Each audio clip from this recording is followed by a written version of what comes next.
4주차 자료구조 03분반 강의를 시작하도록 하겠습니다. 저는 이 강의를 맡고 있는 유용재고요. 저희 지난주까지 이 링크드 리스트와 연결형 자료구조에 대해서 살펴보았습니다. 저희가 맨 처음에는 OT 했고 그 뒤에 기본이라고 할 수 있는 시간 복잡도에 관한 개념을 살펴보았고요. 그 다음에 자료구조의 첫걸음을 뗀다라는 차원에서 링크드 리스트를 가장 최근의 수업에서 살펴보았습니다. 데이터를 그냥 마구잡이로 저장하는 게 아니라 나 다음은 너 다음은 누구와 같이 연결해서 저장한다. 심지어 다음이 아니라 나 전은 누구와 같이 previous node까지도 생각할 수 있다라고 말씀을 드렸죠. 오늘은 이 링크드 리스트에서 조금 확장해서 생각할 수 있는 또 다른 자료 구조가 있습니다. 조금 난해할 수도 있으니까요. 가벼운 마음으로 링크드 리스트의 확장판을 먼저 살펴보기로 하고요.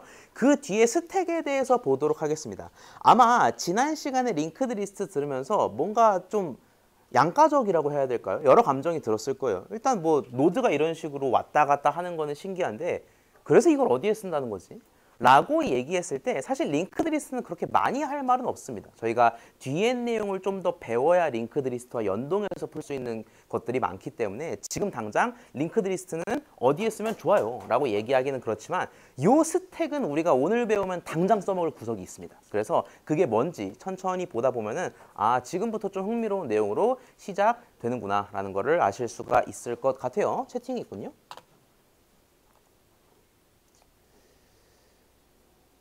네, 그 대면 QR 경우에는 1교시, 2교시 쉬는 시간에 매번 띄워드립니다. 간혹 가다가 한 쉬는 시간에만 띄워드리기도 하는데 뭐 어쨌든 쉬는 시간에 QR이 올라오니까요. 잊지 말고 체크해 주시면 되겠고 출석 관련해서 한 번만 더 말씀을 드릴게요.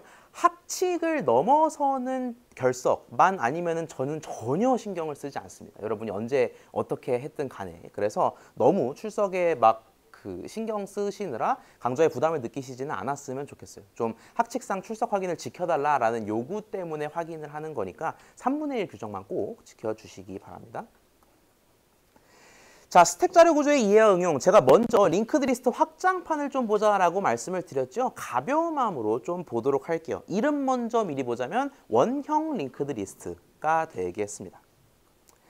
자, 우리가 연결형 자료 구조라는 명목으로 링크드 리스트를 배웠습니다. 요거 기억나십니까? 왼쪽, 오른쪽에 헤드 더미, 테일 더미를 놓고 그 뒤에 5개의 스타벅스 주문 메뉴들을 링크드 리스트, 연결형으로 제시를 했죠. 그래서 처음에는 아메 아이스 그란데, 그리고 그 다음에는 핫 라떼 그란데, 그 다음에는 아이스 카라멜 마키아토 톨과 같이 우리가 데이터를 저장할 때 그냥 저장하는 게 아니라 또는 인덱스를 기준으로 저장하는 게 아니라 나 다음 너 다음 얘 다음 누구와 같이 꼬리에 꼬리를 물어서 저장한다라는 게 링크드 리스트라고 말씀을 드렸습니다. 다만 이 링크드 리스트, 특히 단방향의 경우에는 내재하고 있는 몇몇 문제점들이 있었습니다. 시간 복잡도 같은 거는 둘째 치더라도 일단 당장 뭐가 문제냐면은 데이터 삭제를 내가 시도하려고 해요. 요 상황에서 이를테면 라떼 핫 그란데를 삭제하려고 해. 그러면 이 친구를 삭제하려고 보니까 이 데이터를 날리는 거랑은 별개로 우리가 링크드 리스트의 골격을 무너뜨리면 안 된다라는 거죠. 자료 구조는 규칙이자 약속이라고 말씀을 드렸잖아요. 그렇기 때문에 얘를 지우면 데이터만 홀라당 날려버리면 되는 게 아니라 얘 다음을 가리켰던 요 화살표, 요것도 변경이 필요하다라는 거예요. 간혹 오해하시는 분들이 있습니다. 뭐 더블이든 아니면 이렇게 단방향이든 링크드 리스트 데이터 지우면 얘만 날리면 되는 거 아니냐 라고 생각하시는 분들이 있는데 구렁이가 여전히 골격을 갖춰야 돼요. 그 뜻은 뭐냐? 라떼를 날리겠다라는 거는 아메가 가리키는 넥스트가 이제 마키아토를 향해야 된다라는 겁니다. 다행히 다른 놈은 건드릴 필요가 없어 보여요. 자, 그런데 문제는 뭐냐면 우리 눈에는 아메의 넥스트를 바꿔야 된다라는 과제가 아주 잘 보여요. 이게 전이잖아, 전, 시기상. 근데 컴퓨터 입장에서는 라떼 직전이 아메인 걸 압니까? 사실. 모른다라는 거예요. 컴퓨터가 알고 있는 건 얘 다음 얘 다음 얘 이런 단편적인 지식들 뿐이지 얘 직전이 얘라는 건 컴퓨터에게 주어진 정보가 아니에요. 프리비어스 노드가 없으니까. 자, 그러면은 우리가 데이터 삭제를 시도할 때 프리비어스 노드를 알지 못하기 때문에 바로 앞에 노드를 내가 직접 알아낼 수밖에 없다라는 겁니다. 여러 가지 방법이 있어요. 대표적으로 그냥 선형 순회하는 방법이 있겠습니다. 얘를 지우기 전에 한 스텝 밟고 두 스텝 밟고 세 스텝째 밟으니 삭제 대상이네. 그러면 요 직전이 너겠구나 라고 마치 그 헨젤과 그레텔인가요? 그 빵가루 떨어뜨리면서 이 길을 기억하듯이 떨어뜨리다가 맞다 빵가루 여기 있었지 하고 아메리카노를 프리비어스 노드로 채택하는 건데 딱 봐도 어떤 상황입니까? 시간 복잡도에 있어서 그렇게 유리한 상황은 아니다라는 거예요. 결국 이런 문제, 삭제 대상 노드를 찾으려고 할 때, 삭제 대상 노드의 프리비어스 노드를 찾으려고 할 때 바로 안 찾아진다라는 문제가 있고요. 이거를 조금 더 확장해서 말하면 뭐가 될까요? 이거를 조금 더 평범한 표현으로 말하자면은 결국 뚝 끊어진다라는 겁니다. 이를테면 내가 직전 노드를 생각하는 게 아니라 마끼아또 거쳐가지고 아메리카노를 소환한다라고 생각을 해보세요. 그러면 나는 앞으로밖에 못 가기 때문에 아메로 못 가요. 그래서 우리가 단방향 노드에서는 직전 노드를 찾을 수 없는 건 물론 그 전 노드들에 접근하기가 어렵다라는 겁니다. 아니 그러면 혹시 이런 식으로 억지로 이어버리면 되는 거 아니야? 내가 마끼아또 전 노드들인 라떼나 아메에 접근하고 싶어요. 그럼 얘를 그냥 한 바퀴 삥 둘러버리면 되지. 우리가 왜 그 생각을 못했을까요? 이렇게 있기만 하는 게 아니라 맨 마지막 테일과 맨 첫 번째 헤드를 그냥 넥스트로 이어버리면 되는데 이걸 뭐라고 한다? 서큘러 링크드 리스트, 한국말로 원형 링크드 리스트라고 얘기를 합니다.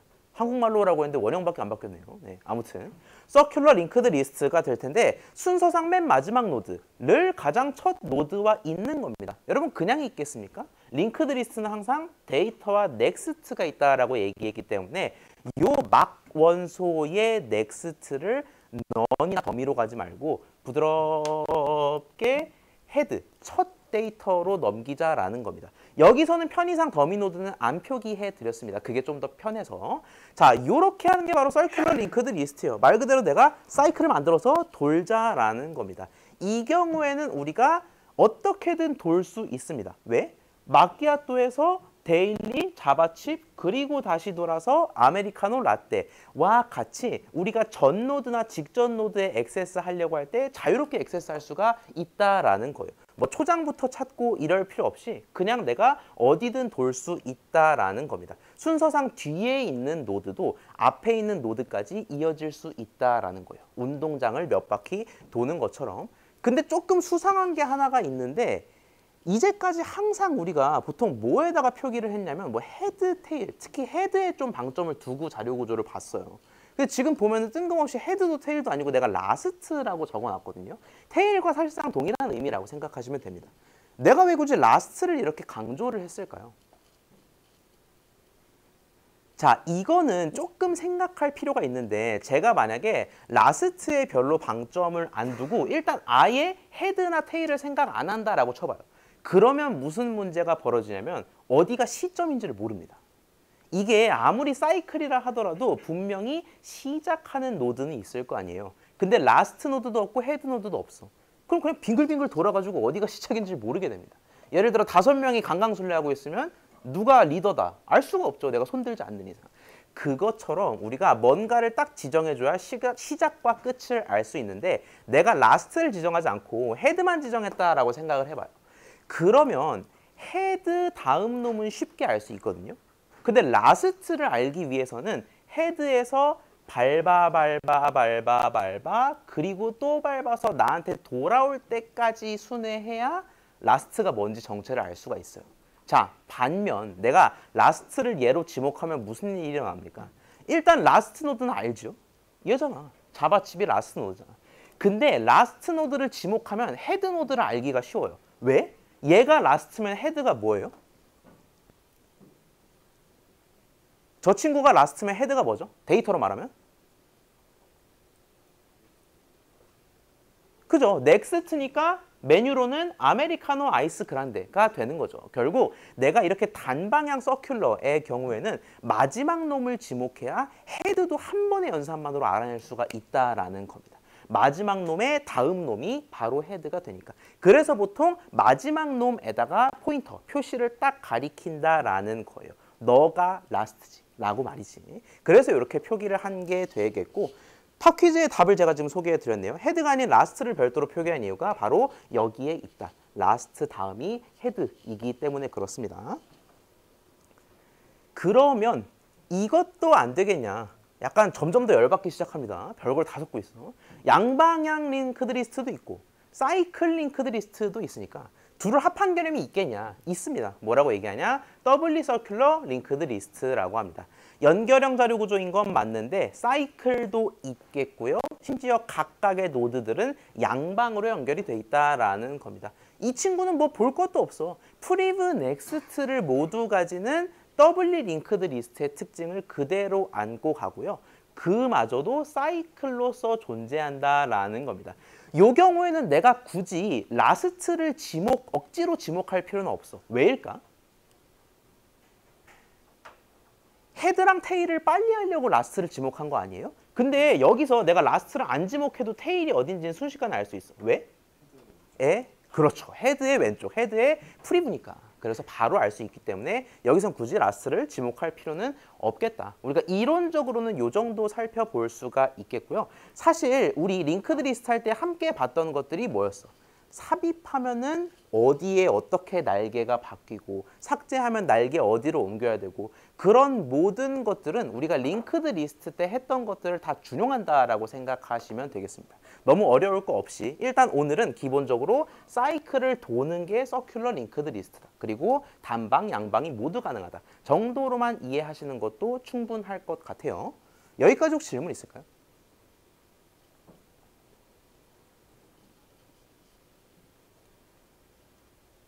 녹화가 되고 있죠. 네. 자, 그러면은 오늘 링크드 리스트는 여기까지만 보고 스택, 중심 내용을 좀 살펴보도록 하겠습니다. 스택이라고 했을 때 가장 먼저 떠오르는 건 사실 뭔가 쌓여있는 느낌입니다. 왜 버거 중에서도 뭐 스택 이런 메뉴 있잖아요. 패티랑 이것저것 재료들을 쌓은 버거처럼 우리가 스택이라고 하면 뭔가 쌓여있다라는 의미를 가집니다. 사실 쌓여있다라는 거랑 자료 구조는 뭔가 좀 연관성이 있어 보여요. 결국 데이터를 잘 쌓는 놈이 승리의 자료 구조가 되는 거잖아요. 그래서 이 스택이 대체 뭔지 지금부터 살펴보도록 하겠습니다. 책이 수도 없이 많이 쌓여 있을 때 라고 했는데 수도 없이까지는 아니네요. 예, 셀 수 있을 정도지만 아무튼 수도 없다라고 생각을 해보세요. 자, 책이 수도 없이 많이 쌓여 있을 때 우리가 이걸 어떻게 정리할 수 있을까 하고 생각을 해보니 엄청나게 여기에 이렇게 높은 데에 막 수십 권의 책이 있다라고 쳐요. 뭐 고시 공부를 하든 뭐 중요한 공부를 하든 책이 이렇게 높이 쌓여 있을 때 우리가 중앙에 있는 것만 쏙 뽑을 수 있을까? 그러다가 다쳐요. 뭐 젠가 하는 것도 아니고. 그래서 우리가 위에 있는 걸 빼든 아니면 위에 있는 놈의 책을 더 넣든 간에 일단 책이 쌓인 곳에 최상단에서 작업을 해야 돼요. 다 빼려면 하나하나씩 위에서부터 탑에서부터 계속 빼야 되고 뭔가를 더 쌓는다 하더라도 사이에 넣는 건 위험하니까 최상단에 추가한다라는 거죠. 이거 조금 곱상하게 표현하면 LIFO라고 할 수가 있어요. Last in, first out. 결국 내가 가장 마지막에 쌓아둔 책이 가장 먼저 빠져나온다라는 겁니다. 왜? 내가 책을 빼려고 할 때 빼는 책은 결국 최상단에 있는 책이잖아요. 그리고 그 최상단에 있는 책은 내가 가장 최근에 넣었던 책일 거 아니에요. 그러기 때문에 우리가 last in first out이라고 얘기할 수가 있는데 요거랑 정확히 똑같은 개념이 스택이 되겠습니다. 새로운 자료 구조인 스택에 대해서 살펴볼 건데 스택이라는 건 주어진 일련의 데이터들을 층층이 겹겹이 쌓아 올리는 형태의 자료 구조가 되겠습니다. 링크드 리스트가 여러 개의 데이터를 연결형으로 구렁이처럼 관리한다라면 스택은 어떤 그릇에다가 놓고 켜켜이 쌓아가면서 데이터를 관리한다라고 생각하시면 돼요. 그래서 오른쪽에 보이는 이 주황색으로 된 아래가 막혀있는 그릇을 오늘 굉장히 자주 쓸 겁니다. 자, 스택의 최상단을 우리는 탑이라고 얘기를 합니다. 그 스택의 최상단에서 원소를 새로 넣기도 하고요. 빼기도 하고요. 기타 여러 연산들이 이루어진다라는 거죠. 자, 말씀드린 대로 우측과 같이 아래에만 막혀있는, 위에는 뚫려 있습니다. 아래는 막혀있는 그릇이나 상자를 생각했을 때 스택이 자료를 어떻게 적재하는지 쉽게 파악할 수가 있다라는 겁니다. 이를테면 이렇게 생긴 스택은 어떤 원리로 개발이 되었을까, 만들어졌을까라고 생각을 해보면 카지노의 등장인물들을 제가 가지고 왔죠. 자, 차무식이 가장 먼저 들어왔을 것으로 보입니다. 왜? 아래가 막혀있기 때문에 맨 처음엔 텅 비어있을 상태잖아요. 그러면 차무식 위에 오승훈이 쌓이고 그 위에 서태석이 쌓이고 가 됐겠지. 왜? 아랫단은 못 건드리니까. 그래서 내가 맨 처음 넣은 원소는 차무식이다 라고 추론할 수 있겠고 그 다음으로 아래부터 위 순서대로 이렇게 쌓아서 적재하는 듯한 자료 구조가 스택이다 라고 얘기할 수가 있는 겁니다. 조금 자세히 볼까요? 자, 스택에서 우리가 두 가지 연산이 가장 핵심 중에 핵심이 되겠습니다. 사실 오늘 내용이 그렇게 많지는 않아요. 다만 중요도는 워낙 중요하니까 이렇게 좀 강조 드리는 건데 푸시와 팝 두 가지에서 푸시 같은 경우에는 주어진 스택의 데이터를 추가하는 겁니다. 아니 추가라고 하면 뭐 add도 있을 거고 뭐 플러스도 있을 거고 많을 텐데 왜 굳이 푸시냐라고 했을 때 말 그대로 밀어 넣는다라는 느낌이라서 푸시라는 겁니다. 아무것도 없을 때 차무식 원소를 밀어 넣는다. 그 상태에서 오승훈 원소를 천장에다가 밀어 넣는다. 이런 식이기 때문에 우리가 보통 푸시라고 얘기를 한다라는 겁니다. 자, 그러면 푸시를 할 때 내가 반드시 받아야 되는 인자가 뭘까요?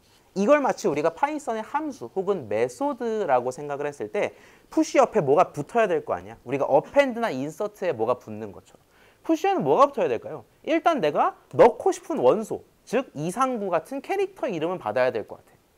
근데 그거 말고 더 받을 거 있나? 보통 우리가 데이터를 넣을 때 인자로 받는 거는 어디 넣을지를 받아요. 근데 이 친구는 어디 넣을지 내가 결정할 수가 없어요. 책이 쌓여 있을 때 어차피 나는 윗단만 건드릴 수 있는 것처럼 어차피 내가 여기에 신규 캐릭터를 추가하려고 해도 여기밖에 추가를 못해. 뺀다 하더라도 2, 3구밖에 못 뺀단 말이지. 그래서 결국 푸시에는 별다른 인자가 데이터 값 말고는 주어질 수 없다라는 겁니다. 넣을 데이터만 받으면 내가 위치는 알아서 결정하는 걸이라는 거죠. 자, 팝은 더합니다. 주어진 스택의 최상단에 존재하는 데이터를 제거하기 때문에 얘는 정말 아무것도 받을 필요가 없습니다. 왜? 스택만 주어져 있으면 팝했을 때 삭제될 데이터의 운명은 이미 정해져 있어요. 이 상태에서 팝 한 번 하면은 누가 사라집니까? 그렇죠. 이상구가 사라지겠죠. 자, 그러면 팝 퀴즈가 여기 있네요. 좌측의 스택에서 서태석을 제거하기 위해 필요한 이거 자체가 스포일러가 될까요? 네. 아니겠지. 서태석을 제거하기 위해 필요한 팝 횟수의 최소값은 어떻게 될까? 뭐 최소값이라고 했기 때문에 말 그대로 미니멈을 구하면 됩니다. 서태석을 제거하기 위해 팝을 최소 몇 번 해야 될까요? 몇 번? 2번인가? 처음 팝하면은 이상구가 나갑니다. 그러면은 이제 최상단의 서태석이 보인다라는 거죠. 그럼 그때 또 한 번 나가니까 아, 최소 2번이겠구나.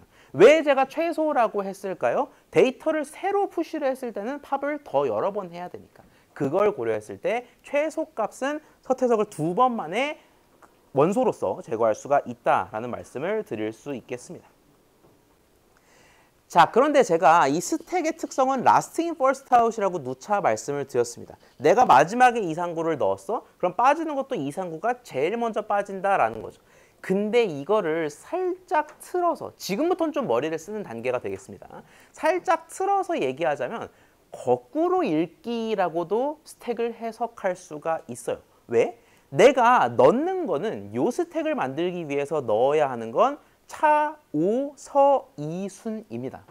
그런데 정작 내가 팝으로 4번을 하잖아. 그러면 차, 오, 서, 이의 정확히 반대 순서대로 출력이 돼요. 팝하면서 이, 서, 오, 차 순으로 팝이 되기 때문이지. 야, 그러면 이거를 언제 쓸 수 있어? 우리가 예를 들어서 5글자 영어 낱말, 서울이 5글자죠. S-E-O-U-L. 서울을 거꾸로 읽고 싶다라고 얘기했을 때 어떻게 하면 됩니까?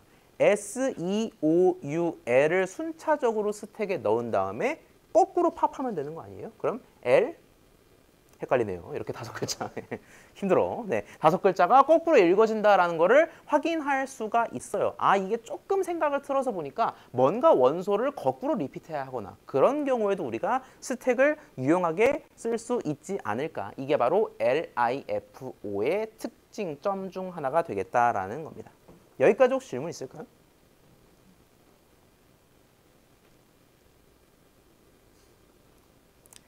자, 그러면은 눈으로 푸셔도 좋고 손으로 직접 하셔도 좋고 엑서사이즈 1을 풀 시간을 좀 드리도록 하겠습니다. 크기가 4인 빈 스택에 다음 연산을 차례로 수행한, 연산이 좀 많군요. 스택 상태를 바르게 표현한 건 4개 중에 몇 번일까요? 참고로 픽이라는 연산이 나오는데 스택의 최상단에 존재하는 원소를 리턴하는 연산입니다. 리턴한다라는 거는 건드리진 않는다라는 거예요. 그러니까 최상단에 있는 걸 찾고 싶을 때. 영단어 픽이 그 뜻이잖아요. 그때 쓰는 게 픽이 되겠습니다. 1, 2, 3, 4 중에 뭘까요? 잠깐 풀 시간을 드릴게요.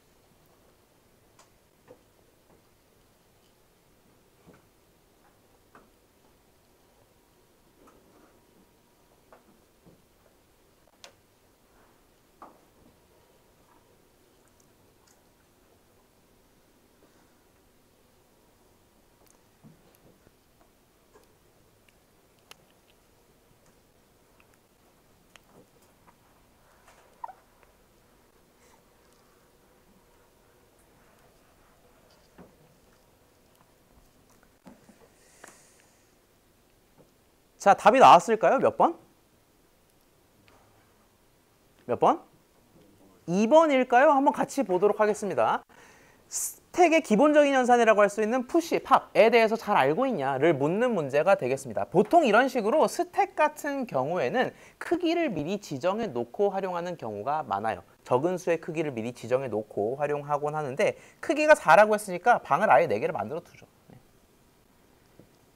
자, 그 상태에서 내가 푸시팝을 순서대로 하면 되겠습니다. 그 와중에 픽은 원소 자체는 안 건드린다라고 말씀을 드렸어요. 자, 푸시 3을 하는 순간 이미 밑바닥은 막혀 있고 아무것도 없는 상태니까 가장 아랫단에 3이 채워지는 걸 알 수가 있겠죠. 그 상태에서 7이 채워진다면 위에, 왜? 책장 맨 위를 건드린다라고 얘기를 했으니까.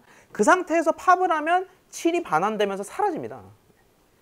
그리고 다시 푸시 5, 그리고 연속적으로 푸시 A 인 상태에서 픽을 하는데 주의해야 될 거는 이 픽 자체는 말씀드린 대로 리턴을 하지 얘를 건드리는 게 아니다라는 겁니다. 건드릴 거면 팝을 했겠지. 그래서 8은 리턴되지만 그대로 남아 있겠고요. 그 상태에서 10까지 푸시하고 마지막에 팝으로 끝납니다. 이제는 같은 그림 찾기군요. 1, 2, 3, 4 중에 2번이 정답이 되겠죠. 이런 식으로 스택은 기본적으로 푸시팝을 알면은 누구나 사용할 수 있는 자료 구조입니다. 그 뜻은 뭐다? 이거 구현하는 것도 사실 그렇게까지 어렵진 않겠네? 미리 말씀드릴 수 있을 것 같아요. 자, 다음으로 재기호출과 스택에 대해서 살펴보도록 하죠. 요거는 이론적으로 조금 까다로울 수 있는 내용이기 때문에 자세하게 살펴보도록 하겠습니다. 자, 재기호출은 저희가 이론 문법, 이 파이썬 문법을 복습하는 과정, 2주차 복습 과정에서 명시적으로 다루지는 않았습니다. 그래서 오늘 좀 다루도록 할게요. 리커전이라고도 얘기를 하는데 리커시브 펑션이라고도 얘기하고 함수의 재귀호출이라는 개념이 있습니다. 재귀호출이라는 거는 함수가 나를 다시 호출한다. 함수가 함수를 또 부른다라는 의미입니다. 그래서 함수의 정의부에서 자기 자신 함수명을 재귀적으로 호출할 수가 있다라는 게 리커전의 의미가 되겠고요. 재귀호출을 이용하면 우리가 다양한 형태의 문제들을 해결할 수가 있습니다. 그래서 어떻게 해결할 수 있는지 한번 눈으로 좀 보도록 하죠. 예를 들어 자연수를 인자로 받아서 팩토리얼이 뭔지 아시죠? 5 팩토리얼이라는 거는 1 곱하기 2 곱하기 3 곱하기 4 곱하기 5. 자, 그렇게 자연수를 받아서 팩토리얼을 계산하는 함수를 재귀적으로 정의한다라고 얘기했을 때 다르게 풀어도 됩니다. 하지만 재귀적으로 하는 조건을 드렸으니까 이렇게 풀 수 있겠다라는 거예요. 일단 팩트 펑크, 팩토리얼 펑션의 준말, 팩트 펑크를 정의를 합니다. 자, 인자로 자연수를 받는다라고 얘기했기 때문에 n값이 저기 파라미터 칸에 들어가는 걸 확인할 수 있겠고요. 자, 내가 묻습니다. 근데 뜬금없이 물어요. 아니 뭐 팩토리얼을 계산하려면 자기보다 한 칸 내려가든지 해야지 왜 묻냐? 라고 했을 땐 조금 이따가 자세히 설명을 드릴게요. 일단 if, else로 분기를 한 다음에 묻습니다. 뭘 묻냐면은 너 혹시 이미 내려올 대로 내려왔니? 를 묻는 겁니다. 예를 들어 n이 1인 경우에는 0팩 이런 걸 계산할 필요가 있겠어요? 어차피 1팩은 1인 거 알잖아. 최소 단계이기 때문에 야 n이 기어이 1까지 내려왔어. 그럼 너는 그냥 1팩이니까 1이지 라고 반환하겠다라는 겁니다. 근데 그게 아니라면 아니네. 그 경우에는 return n 곱하기 factfunc n-1을 반환하라 라는 건데 사실 굉장히 특이한 꼴이에요. 그러니까 재교출 아예 안 배운 초심자 기준으로 말씀드리자면은 대단히 특이한 형태의 코드입니다. 왜 그러냐? 보통 우리가 리턴을 한다라고 하면은 구체적인 값을 명시해서 리턴을 해요. n 곱하기 2를 반환한다든지 n의 제곱을 반환한다든지. 근데 얘는 지금 어찌 보면은 무책임하게 내 일을 남한테 미루고 있습니다. factfunc n이라는 거는 결국 n팩을 구해달라라는 건데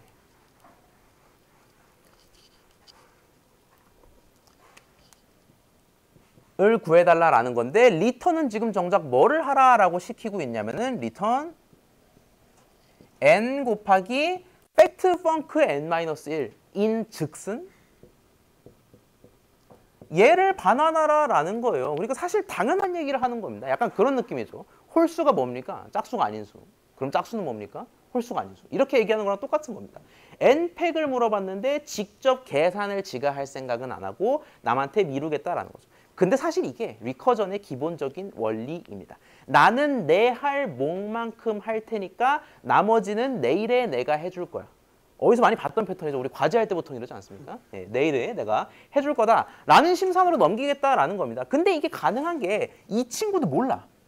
factfunc n-1도 아직은 몰라요. 근데 얘도 똑같이 뭐 하겠습니까? 나한테서 나온 놈이니까 얘도 내일에 지한테 넘기겠죠. 그래서 n-1 곱하기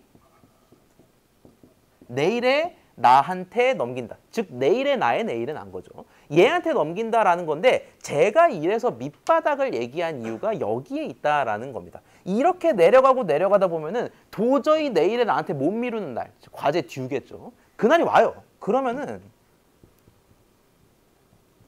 얘는 그냥 1, 2라고 해주면은 거꾸리로 가면서 결국에는 계산이 완결이 컴퓨터상에서 된다라는 겁니다. 요게 재기호출의 기본적인 원리고 그래서 재기호출 파이썬 코드는 무조건 2% 시작해야 돼 라고 생각하시면 안 돼요. 이거는 사실 원리상으로 따라오는 겁니다. 반드시 2% 시작해야 한다라는 게 아니라 내일에 나한테 미루다 보니 결국에는 if else로 최밑단까지 너 결국 이 마감 기한까지 왔니? 를 물어볼 수밖에 없다라는 거예요. 그렇게 원리 측면에서 이해해 주시면 좋을 것 같고요. 결국 factfunc 5를 출력했을 때 120이 나오겠군요. 하나만 더 보자면은 자연수 n에 대해서 파이썬 복습 차원에서 하나 더 보는 겁니다. 자연수 n이 있을 때 피보나치 수라는 개념이 있죠. 피보나치 수라는 거는 또 지워야겠군요.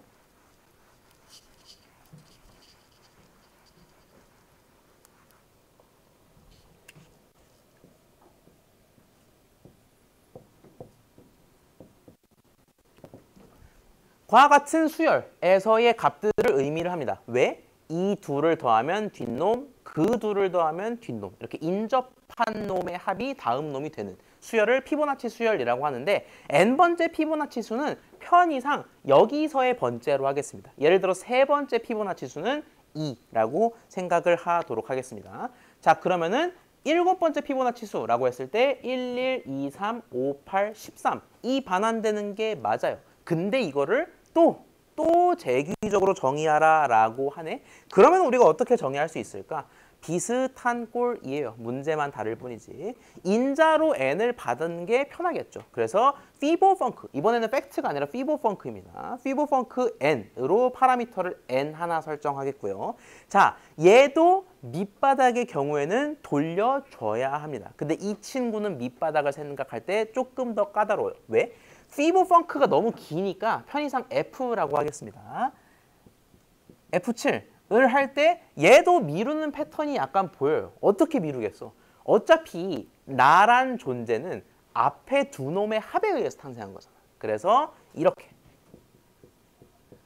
내 탄생의 기원 자체가 앞놈이랑 앞 놈한테 있으니까 이 둘한테 후위를 맡기고 아무것도 안 하는 거죠. 자, 그럼 이 친구도 후위를 맡기고 네. F5 더하기 F4로 후위를 맡길 거고 아이고 또 그럼 이 친구도 밑바닥이 아니니까 후위를 맡길 텐데 자, 이렇게 가다 보면은 어딘가에서는 밑바닥 카트를 해야 한다라는 거예요. 자, 그런데 만약에 내가 n이 1인 경우에만, 즉 F1만 카트한다라고 생각을 해볼게요. 그러면 어떤 일이 벌어지냐? 예를 들어 F4에서 로 밀었고요. F3에서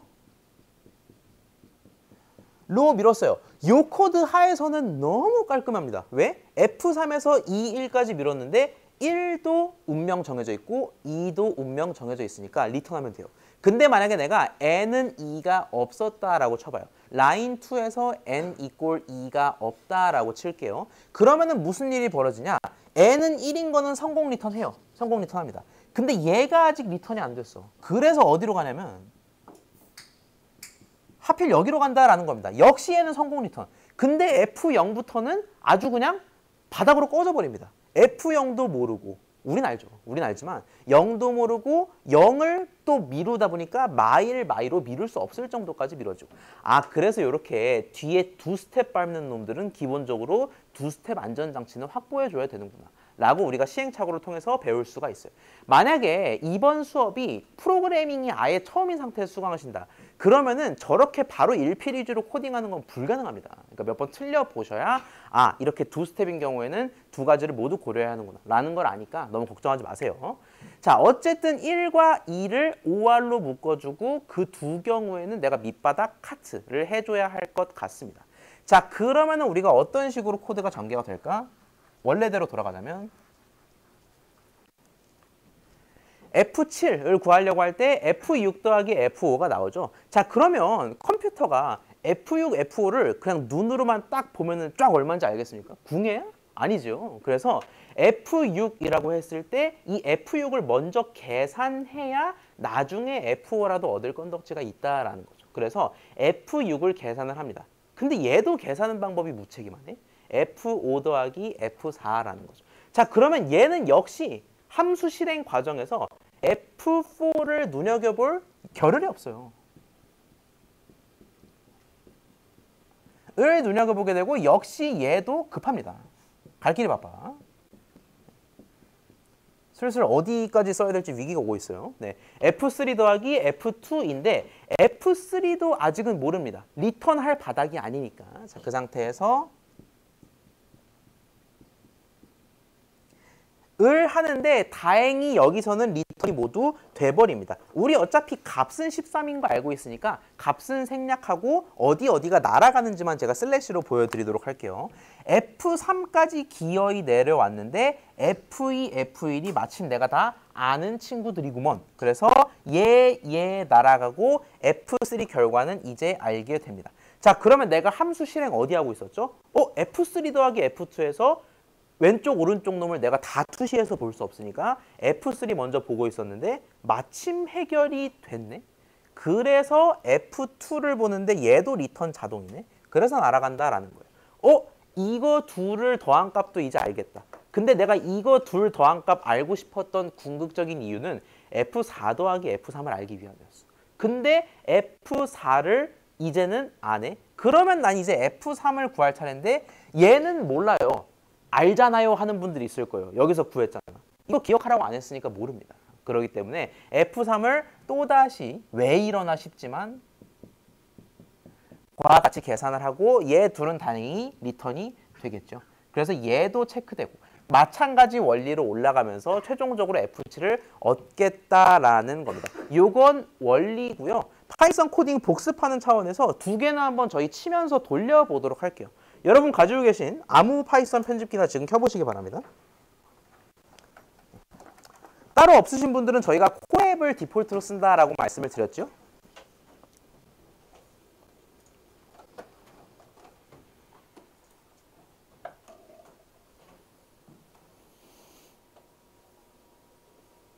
저도 켜보도록 하죠.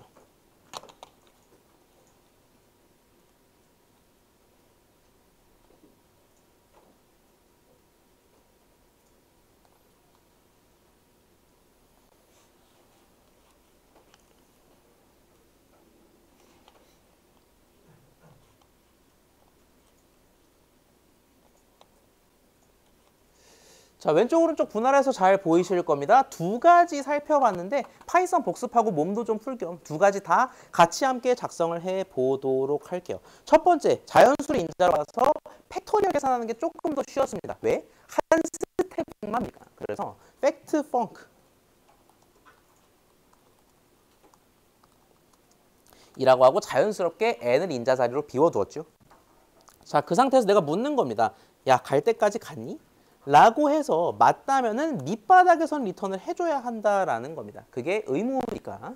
자, 그게 아니에요. 밑바닥까지 안 갔다면 나는 미룰 여지가 있다라는 겁니다. 내가 다 계산하기는 좀 귀찮고요. 내일에 나한테 미루도록 하지. 그래도 컴퓨터는 계산을 해줄 테니까.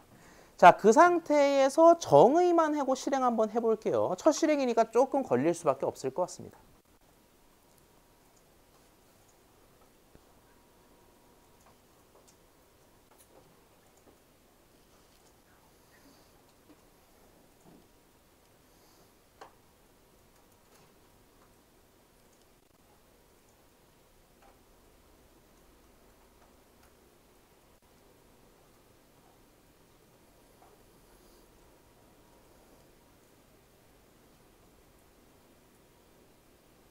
네, 아무것도 안 나오는데 그럴 수밖에 없는 게 우리가 정의만 했지 호출도 안 하고 아무것도 프린트 안 했잖아요. 그래서 그냥 정의만 문법적으로 잘 된 것만 보인다. 자, 그 상태에서 내가 실행을 해보려면 직접 때려봐야겠죠. 팩트 펑크 10 정도는 가뿐하게 계산해야 컴퓨터 아닐까? 팩트 펑크 10을 한번 출력해 볼까요? 자, 명시적으로 하려면 프린트까지 써야 되지만 편의상 이렇게만 적겠습니다. 362만 8,800이라는 값이 나온다라는 걸 확인할 수 있습니다. 실제로 10부터 1까지 역산해서 곱해보면 이 값이 나와요. 아, 팩토리얼 펑션도 재귀적으로 정상 작동하는구나 라는 걸 알 수가 있겠습니다. 자, 다음 것도 한번 연습 삼아 돌려보도록 할게요. 피보 펑크가 될 텐데 피보나치는 두 스텝을 내려간다라는 점에서 좀 각별히 유의할 필요가 있다라고 말씀을 드렸습니다.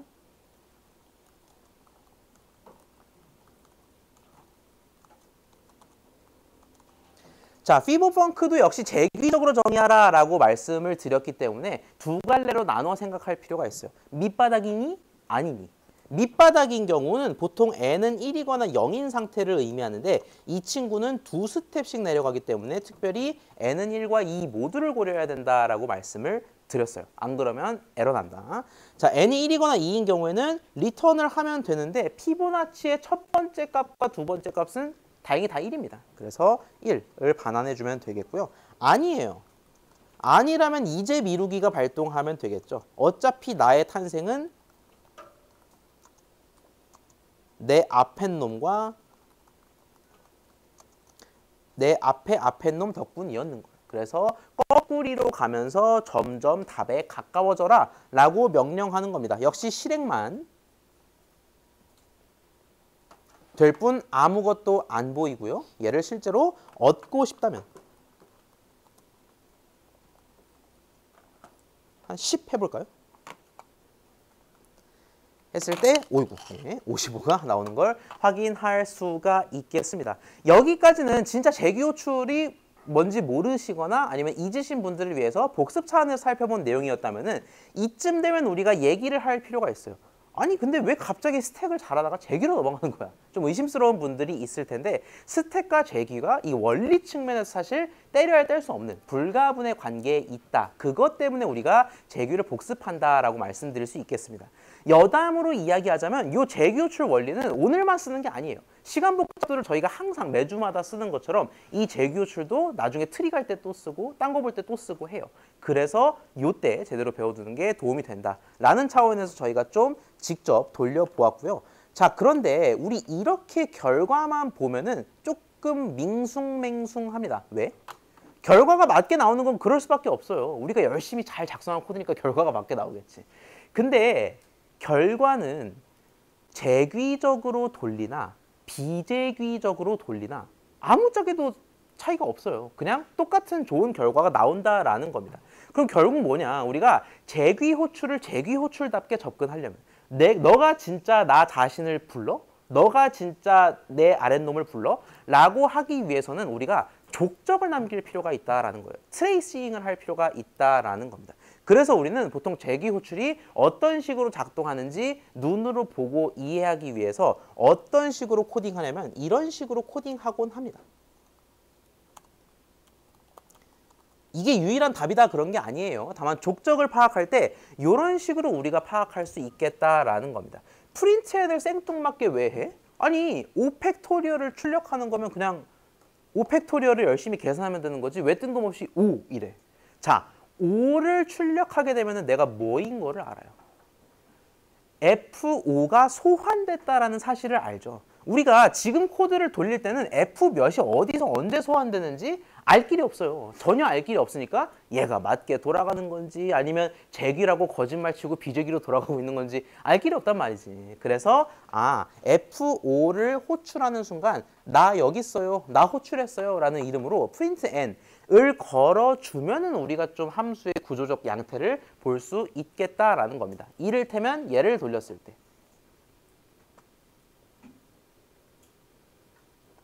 프린트 n을 정의한 거기 때문에 실제로 호출되는 걸 보려면 한 번 더 돌려봐야 되죠. 실행을 하면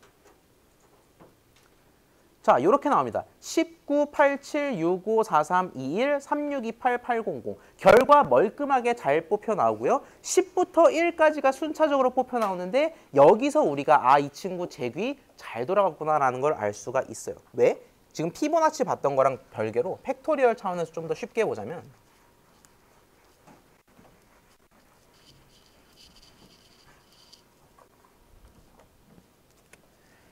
팩토리얼도 편의상 F라고 하겠습니다. F라고 했을 때 10팩토리얼을 계산하기 위해서는 우리가 10 곱하기 팩토리얼 9을 불러오는 걸 목표로 한다라고 이야기를 했습니다. 다시 말해서 얘를 호출하는 순간 얘를 계산하라라는 명령이 떨어진 거고요. 일단 얘를 호출했으니 프린트, 출력물 콘솔에는 10이 출력이 될 겁니다. 요거 출력물 자리라고 치겠습니다. 자, 그러면은 10 곱하기 F9인데 F9 몰라요. 그래서 로 하는데 F8도 몰러지만 일단 F9이 호출됐기 때문에 9은 출력물에 들어가겠죠.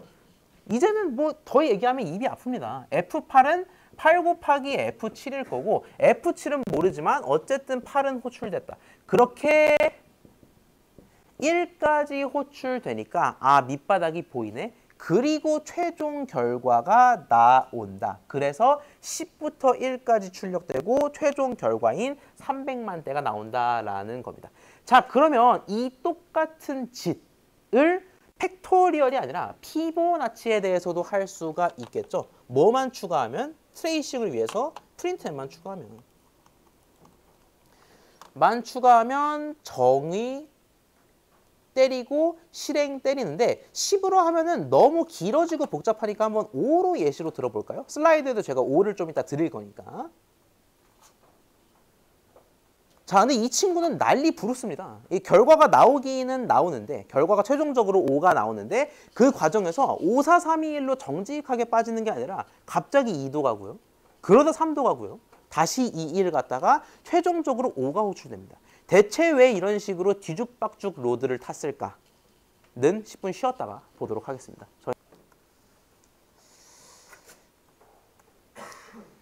자, 꽤 많이 살펴보았습니다. 저희가 어디까지 봤냐면은 피보펑크 n에서 13이 나온다라는 거는 이해를 했어요. 7을 넣으면 13이 나오는 건 피보나치 함수의 정석을 그대로 따랐기 때문에 그렇다라는 거죠.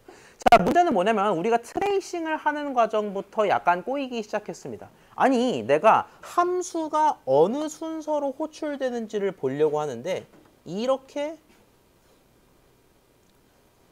다시 나올지 모르겠네. 네.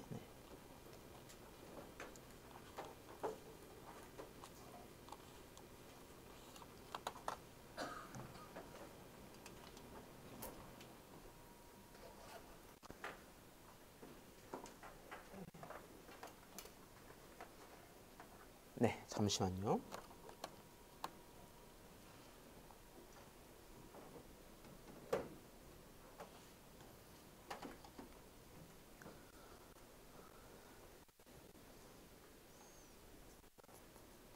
네, 이제 보이실 겁니다. 자연수 n에 대해서 n번째 피보나치 수를 반환하는 함수를 재기적으로 정의했고 결과까지 봤는데 함수가 돌아가는 원리를 포착하려고 우리가 정의부를 살짝 바꿨어요. 어떻게 바꿨냐? 프린트 n을 이용해서 함수가 호출되는 순간입니다. 다짜고짜 프린트 n이 먼저 나오기 때문에 호출되는 순간에 2번 라인이 작동하면서 프린트 n 너가 몇인 상태에서 호출되는지를 알려줘라 라는 겁니다. 근데 팩토리얼은 멀끔했어요. 19, 87, 65, 4, 3, 1 약간 카운트다운 하듯이 하고 결과가 나왔는데 이 친구는 막 뒤죽박죽 난리도 아닙니다. 그래서 어떻게 이걸 설명할 수 있느냐.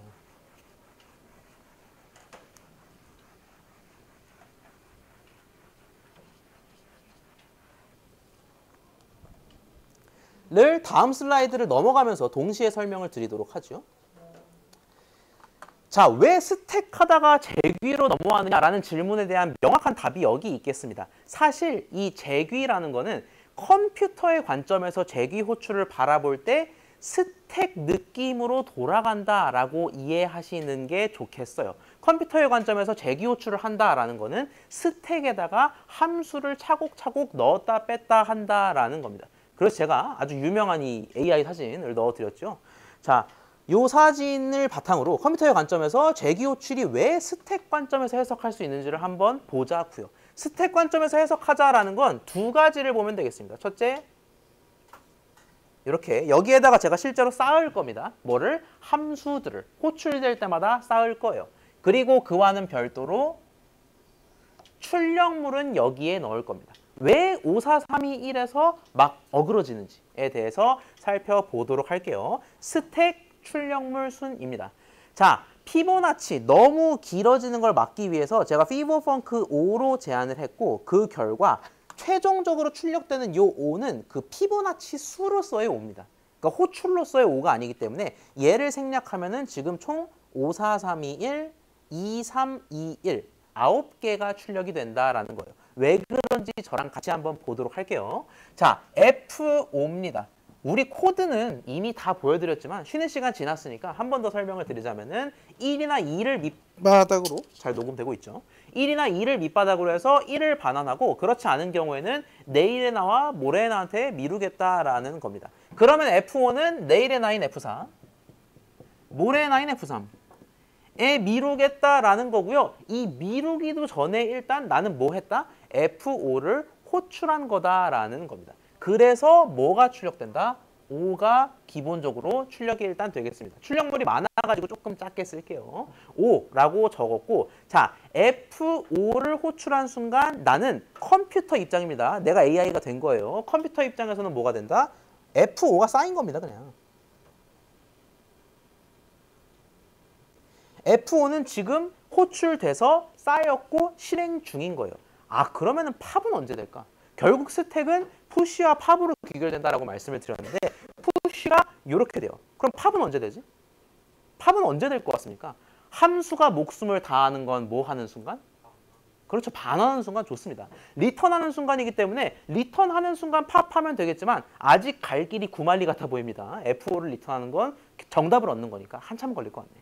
자, 그 상태에서 F4 더하기 F3인데 제가 이거 대충 쓱 보면은 왼쪽 오른쪽 다 한다 절대 아니라고 했어요. 왼쪽부터 계산해야 정체를 알 수 있다라고 얘기했습니다. 계산을 하려는 순간 호출을 나는 해불었고요.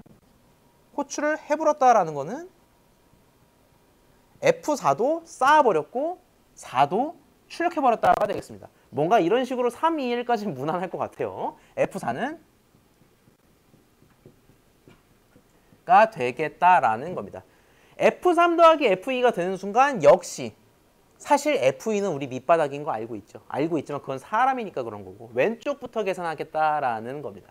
F3이 뭔지 궁금해하는 순간 호출 이루어지고요. 역시 스택도 쌓입니다. 스택은 왜 계속 쌓여만 있나요? 스택에서 팝이 이루어지려면 리턴이 돼야 되는데 아직 한 번도 리턴이 안 됐거든요. 자, 그 상태에서 F2 더하기 F1 이라는 결과물이 도출이 되는데 자, 왼쪽 오른쪽 순이라고 얘기했습니다. 아, 근데 드디어 좀 숨통이 트이는 게 F2를 알려면 F2를 호출해야 돼요. 어쨌든 호출해야 되기 때문에 2가 호출되고 F2가 위에 켜켜이 쌓이게 됩니다. 5432, 5432 지금까지 정직하네요. 자, 그런데 문제가 뭐냐면은 얘를 호출하잖아. 얘를 호출하게 되면은 F2가 쌓이고 2가 출력되는 건 맞는데 거기서 코드가 절단나요. 왜? if n은 1이거나 n은 2에서 걸려버려서 return 1이 돼버린다라는 거지. 그래서 이 값, 저희 더하는 값은 별로 안 궁금하다라고 얘기했습니다. 어차피 더하면 5가 되겠지. 그래서 더하는 값이 1로 반환됨과 동시에 제가 뭐라고 얘기했어요? 스택에서 팝은 존재가 소멸되는 거고 함수에서 존재가 소멸된다는 건 리턴된다라고 얘기했죠. 그래서 F2가 리턴되는 순간 애써 넣었는데 사라지게 됩니다. 사실 애써서 넣은 건 제 손이기 때문에 제 손만 아프면 되니까. 예. F2가 결국 반환이 돼버렸고요. 자, 그러면 그 상태에서 내가 드디어 이제 뭐를 볼 수 있냐면은 F2를 볼 수 있다라는 겁니다. 근데 여기서 오른쪽으로 시선을 돌리는 게 좀 어색한 분들이 있을 수도 있어요. 아니 뭐 F2를 저장할 수도 있고 또는 딴 걸 볼 수도 있는데 왜 F2를 보냐? 사실 그걸 알기 위해서 요 스택 개념을 활용할 수가 있다라는 겁니다. F2 리턴 성공적으로 한 다음에 이쪽으로 시선을 돌릴 수밖에 없는 이유 뭘까요? 스택 차원에서 얘기하자면. 돌아가고 있는 게 최상단에 있잖아. 지금 그럼 무슨 함수가 돌아가고 있는 거예요? F 몇이 돌아가고 있는 거야? 3이 돌아가고 있잖아. F3은 얘예요. 근데 얘를 구했잖아. 그러니까 마저 돌아가도록, 탑에 있는 거 마저 날리도록 F1을 불러올 수밖에 없다라는 거예요. 컴퓨터 입장에서는 그렇게 생각한다라는 겁니다. 함수가 복잡해. 막 A가 B를 호출하고 B가 B를 호출하고 B가 C를 호출하고 그런 상황에서 이 친구는 스택 차원에서 생각을 한다라는 겁니다.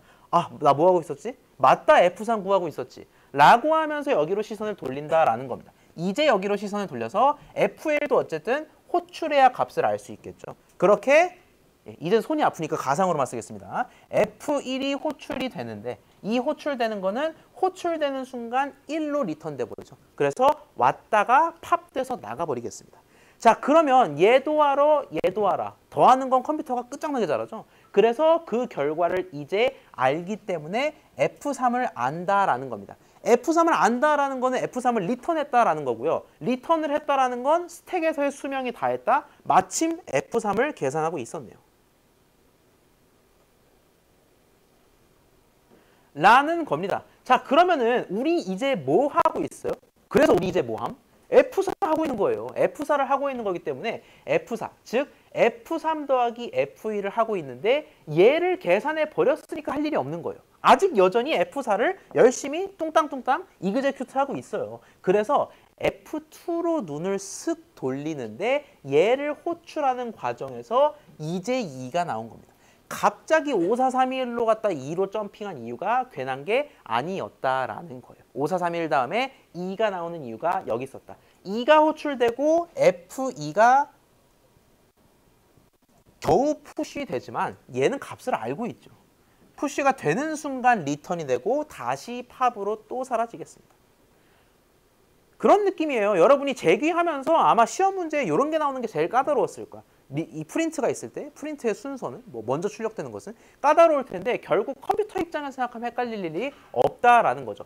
F4 열심히 계산 중인데 톱에 있는 F4 계산이 끝나버렸네. 둘을 아니까. 그러면 역시 F4는 리턴으로 본인의 수명을 잃게 된다라는 겁니다.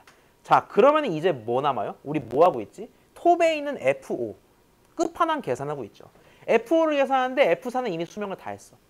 이제 최종적으로 여기에 밑줄을 그을 때구나. F3을 소환을 하겠고요.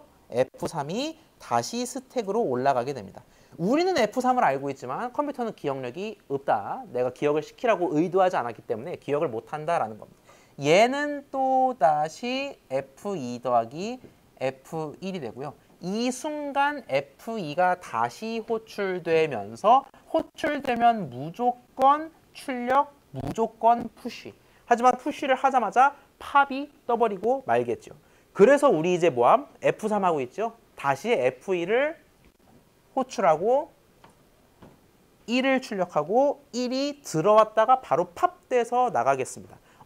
F3 또 한 번 알았네. 그럼 F3이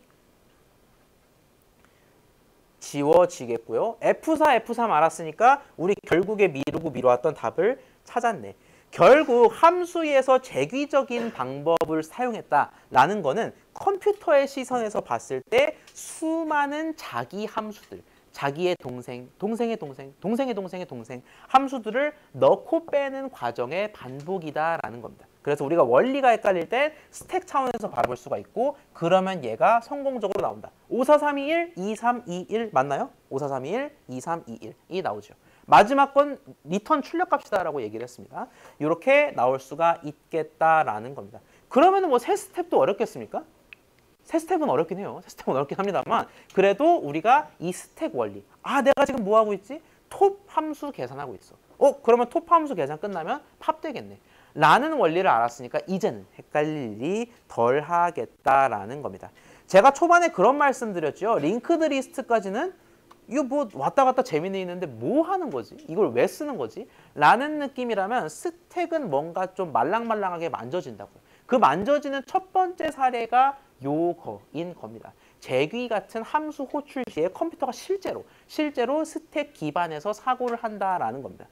여러분 스택 오버플로우라고 들어보셨습니까? 그 코딩 지식인 사이트 말고 그 스택 오버플로우 그 사이트 말고 실제 스택 오버플로우 얘기하는 겁니다. 컴퓨터 과학에서 종종 나오는 개념이죠. 자, 그런데 그 스택 오버플로우가 요 스택이랑 일맥상통한다라고 보시면 되겠습니다. 결국 우리가 스택에서 하면 안 되는 게 뭐예요? 크기를 넘어서 쌓는다, 땡. 아무것도 없는데 팝하려 한다, 땡. 요런 것들이 관련이 있다라고 생각하시면 되겠습니다. 그리고 우리가 사실 생각하면 한도 끝도 없어요. 이 스택을 자꾸 배우다 보면 뭐 last in, first out 이런 개념 배우다 보면 얘가 뭐랑 또 유심히 관계가 있는 것 같냐면 컨트롤 Z 하는 거랑 관련이 있는 것 같기도 해요. 여러분 뭐 파워포인트나 워드 작업 같은 거 할 때 작업을 잘못했어. 돌아가고 싶어. 그러면은 컨트롤 Z에서 돌아가고 그렇게 한 20스텝 정도는 계속 돌아갈 수가 있잖아. 그거 어떻게 하는 거겠습니까? 잘라내기. 개체 이동. 이 순서로 하는 거예요. 내가 그림 잘라내고 이동하고 그림 또 자르고 하다가 잘못 잘랐네. 하는 경우에는 얘를 하는 게 아니라 가장 마지막에 했던 자르기를 없던 일로 언두해야 된다라는 겁니다. 이런 컨트롤 Z 같은 거 할 때 뭐가 쓰인다? 스택 메모리의 원리가 쓰인다라는 거예요. 스택은 진짜 이곳저곳 시종일관 많이 쓰이는구나 라고 우리가 이해할 수가 있겠죠. 근데 이런 거는 사실 하드웨어나 소프트웨어 차원에서의 활용 사례인 거고 이거 말고 스택 자체가 문제를 해결해 주는 경우도 있어요. 어떤 문제 상황이 있을 때 그걸 스택이 해결해 주는 경우도 있는데 그건 좀 이따가 살펴보기로 하죠. 다시 한번 강조드리자면은 재귀 호출과 스택, 컴퓨터의 관점에서 바라볼 때는 이 둘이 동등하다. 함수가 최초로 호출되었을 때 그 함수는 스택의 푸시가 되는 거고요. 그 함수의 실행이 종결됐을 때, 언제 종결? 리턴 때 종결. 리턴 때 팝되는 걸로 간주한다면 명확해진다라는 겁니다. 질문이 있군요. 칠판 필기는 칠판 필기는 아마 영상을 그 다음날에 올라오는 영상을 보셔야 좀 도움이 될 것 같고요. 말씀드리는 내용에 다 담겨 있긴 합니다. 그러니까 칠판 필기를 하면서 그 내용들을 다 소개해 드리기는 하는데요. 그 다음날에 올라오는 영상이랑 함께 보시면 조금 도움이 될 것 같아요. 넘어가지가 않네. 자, 그래서 결국 이 스택 차원에서 접근해 봤을 때 F5를 부르겠다라는 거는 5부터 쌓겠다라는 거고요. 열심히 계산하다가 다 되면은 팝, 새로 호출하면 푸시를 반복하면은 필연적으로 스택이 텅 비고 결과가 나오게 된다라는 겁니다. 이게 함수가 돌아가는 원리가 되겠고요. 여기까지 혹시 질문 있을까요?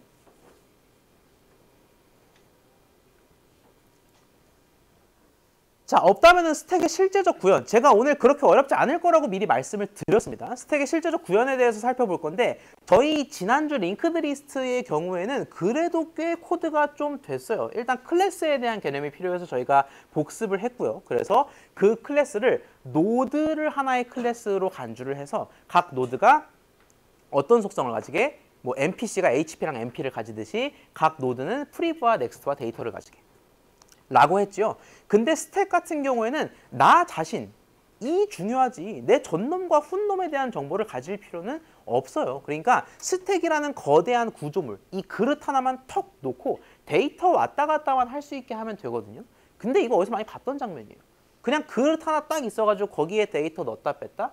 우리 이거 그냥 리스트를 활용해도 된다라는 거예요. 실제로 파이썬에는 명시적으로 스택 라이브러리 또는 스택 자료형이 없습니다. 그 대신 뭐를 사용하도록 권장하고 있냐면은 이 리스트가 제공하는 대체 기능을 사용하도록 권장하고 있어요. 리스트는 뭐였더라? 그냥 리스트가 아니라 때깔 좋은 동적 배열이다라고 말씀을 드렸습니다. 파이썬에서 리스트는 동적 배열 역할을 한다라고 말씀을 드렸고요. 이 동적 배열 리스트를 활용해서 파이썬에서 스택을 만들 수가 있다라는 겁니다. 그릇을 만들겠다라는 건데 처음 그릇을 만들 때는 아무 데이터가 없을 거예요. 즉, 빈 리스트를 만드는 게 곧 스택의 시작이다라는 겁니다.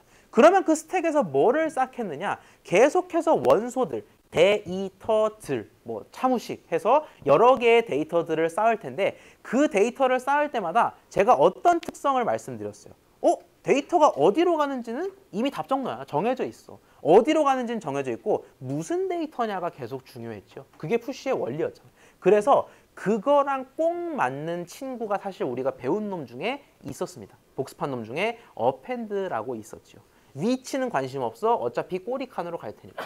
그 어펜드를 활용해서 우리가 스택의 푸시를 간접 구현할 수 있다라는 겁니다. 이를테면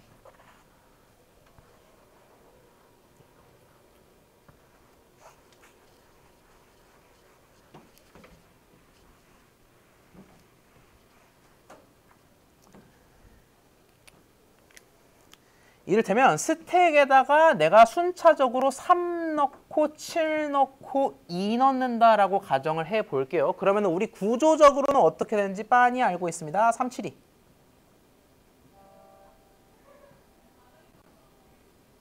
2. 순으로 올라간다라는 걸 알고 있는데 이걸 어떤 식으로 구현할 수 있냐? 그냥 말 그대로 append 3, append 7, append 2라고 구현하겠다라는 거예요. 근데 우리 알겠지만 파이썬에서 리스트를 지금 빌려와서 스택처럼 쓰겠다라고 얘기했죠. 근데 리스트가 출력하면 이런 식으로 상자 나오고 그릇 나오고 합니까? 아니죠. 리스트는 그냥 가로로 길게 나와요. 그래서 우리가 3, 7, 2 순으로 append 하잖아. 그러면 어떻게 되냐? 이렇게 무미건조하고 담백한 리스트 형태가 나온다라는 겁니다. 아니 이게 누가 봐서 스택이에요 라고 할 수 있지만 얘를 스택답게 하는 건 뭐에 있어요?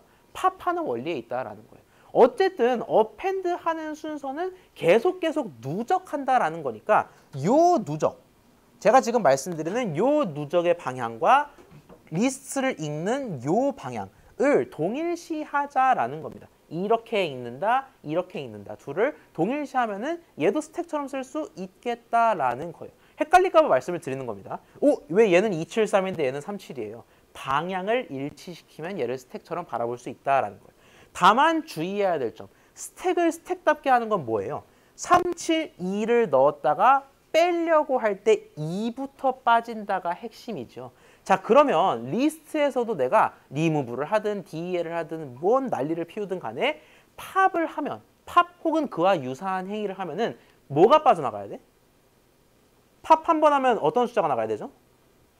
2 좋습니다. 여기서 2가 나가는 것처럼 여기서도 2가 안녕 하면서 나가야 되는 건데 다행히도 우리가 리스트 다룰 때는 잘 안 썼던 팝이라는 메소드가 이미 있습니다. 스택처럼 쓰라고 이미 설계된 거예요. 리스트처럼 써도 되지만 스택처럼 써도 된다라는 차원에서 우리가 팝이라는 거를 이미 쓸 수 있다라는 겁니다. 리스트명 .pop을 하게 되면은 우리가 팝을 이용해서 얘가 날아간다라는 겁니다.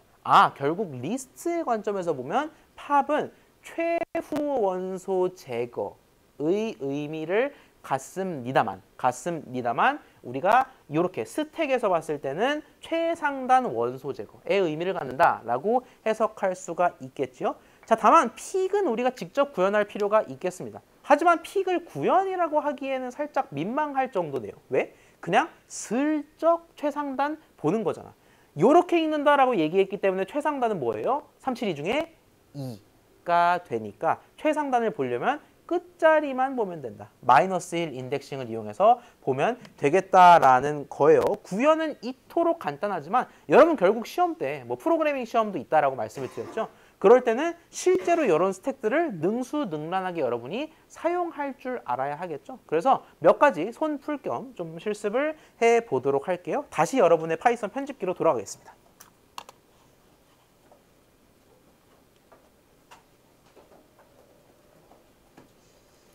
자, 좋은 질문이 들어왔군요. 그 편집기 켜는 동안 들으시면 될 것 같습니다. 비대면 참가자 유정 학생이 프린트 n의 결과값이 팝되는 순서대로 출력된 거냐라고 돼 있는데 372는 팝되는 순서일까요? 예를 들어 우리가 팝을 3번 때린다라고 했을 때 372 순으로 들어갔기 때문에 빠져나오는 거는 273 순일 겁니다. 그래서 이 순서는 팝 기준으로는 거꾸로 순서가 되겠습니다.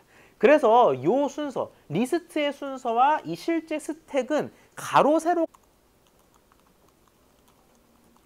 푸시가 아니라 어펜드를 쓰겠다라는 겁니다. 스택 어펜드 372라고 했을 때 우리가 프린트 스택을 이용해서 보이시죠? 결과를 보면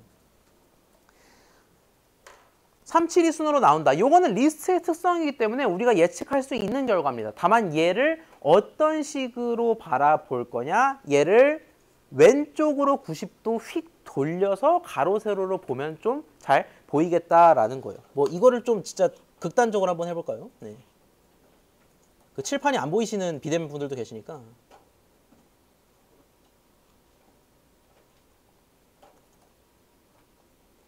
(372가) 우리 스택을 리스트로서 구현한 결과잖아. 얘를 실제 스택, 우리가 지금 계속해서 그릇 만들어서 아래는 막아놓고 위는 뚫어놓고 하지 않았습니까? 그래서 얘를 진짜 명확하게 이해하려면 이렇게 진짜 돌려보시면 돼요.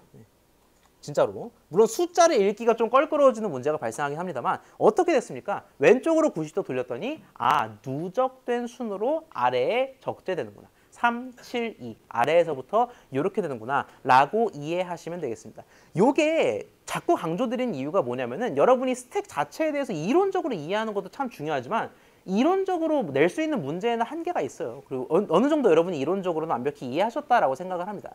그래서 결국 중요한 건 얘를 진짜 마음대로 여러분 편하게 나름대로 다루는 게 제일 중요한데 다룰 때 이 순서가 헷갈릴 수 있어서 그래서 좀 말씀을 계속 드리는 거예요. 결국 90도 돌린 것처럼 바라보면 좋다라는 게 되겠고요. 푸시뿐만이 아니라 팝도 가능하다라고 말씀을 드렸는데 우리가 잘 안 썼지만 사실 팝 기능이 이미 있었다라는 겁니다. 스택에서 팝을 하는데 그냥 팝을 하잖아요. 다짜고짜 이 결과를 누르면 이렇게 2가 출력이 됩니다. 자, 근데 이게 스택이 갑자기 2가 됐다라는 게 아니라요. 팝은 사실 두 가지 의미를 다 내포하고 있습니다. 얘를 날리긴 날려요. 근데 날리면서 와 2가 사라진다 하면은 사라지는 2가 라이브로 보일 거 아니야. 그래서 그게 캡처된 게 요거다라고 보시면 됩니다. 파이썬에서 팝을 했을 때는 그 날아가는 그 값이 보인다라는 거고요. 물론 그와는 별개로 스택을 보면은 이렇게 진짜 날아간 걸 확인할 수가 있어요. 팝의 반환값은 날아가는 그 값이지만 팝의 결과는 실제로 삭제된 뒤의 결과다라는 거를 유념해 두실 필요가 있겠고요.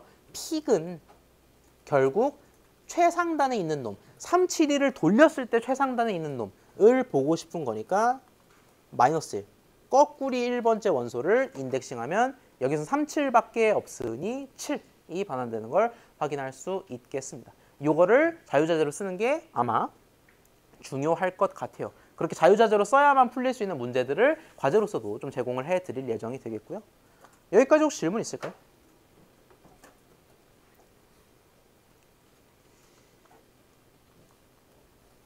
자, 그럼 마지막 테마로 넘어가도록 하겠습니다. 제가 뭐 컨트롤 Z와 같은 내용들, 스택 오버플로우 등의 내용들을 말씀드리면서 하드웨어, 소프트웨어, 컴퓨터 전반의 차원에서 스택이 참 유용하게 쓰인다라고 말씀드렸는데 이제는 컴퓨터 전반에서 약간 시선을 돌려보도록 하겠습니다. 우리가 문제를 푸는 게 결국에는 알고리즘의 원리잖아요. 알고리즘이라는 건 문제를 풀기 위한 방법론을 뜻하는데 문제를 풀 때도 사실 스택을 유용하게 쓸 수 있다라는 겁니다. 대표적인 상황이 두 가지가 있어요. 물론 이 두 가지를 외우는 게 중요한 게 전혀 아닙니다. 뭐 제 수업 스타일 아시는 분들이 있다면 아마 그 이미 알고 계시겠지만 뭔가를 외워서 푸는 문제를 드리지는 않아요. 그러니까 알고 그걸 바탕으로 이해하고 응용해서 생각할 수 있는 것들을 좀 과제나 시험 문제로 드리기 때문에 그건 좀 유념을 해주시고 결국 이 두 가지 유형을 보면서 오늘 여러분이 집에 가면서 안고 갈 거는 야 스택으로 이런 식으로 해결할 수가 있네.